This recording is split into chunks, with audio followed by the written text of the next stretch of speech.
Hi, good morning. I'm Ralph Martire, Executive Director of the Center for Tax and Budget Accountability. And so here we are in Illinois, almost at the end of fiscal year 2016 with no budget, which begs the question, why? And I think the answer is pretty clear when you look at what's happening with our fiscal processes. Number one, we are losing a significant amount of revenue. In fact, due to the phase down of the temporary tax increase that occurred on January 1st of 2015, the state is losing $4 billion in recurring annual revenue, $4 billion. This loss in revenue is occurring at a time when the state already had an accumulated deficit of $5.9 billion in its general fund as of the end of fiscal year 2015.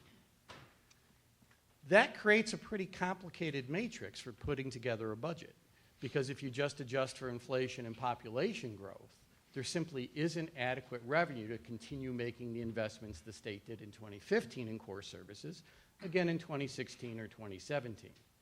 The problem with that is 9 out of $10 spent through our budget just goes to 4 things: education, healthcare, social services, and public safety. So where we are today, there is spending happening despite the fact that we don't have an overall budget. We do have a budget that occurred for K-12 funding. That was signed into law by the governor, passed by the General Assembly. We do have court orders. We do have statutory transfers that are happening by law. These are primarily debt service, pension payments, and sharing the local government distributive fund income tax revenue with local governments, et cetera. We're on a path to spend $34 billion and change with only the K-12 budget being authorized and signed into law by the General Assembly and the governor. Despite the fact that we're going to spend $34 billion and change, we only have $31 billion in revenue, which means our accumulated deficit grows, and it's going to grow significantly to almost $8 billion.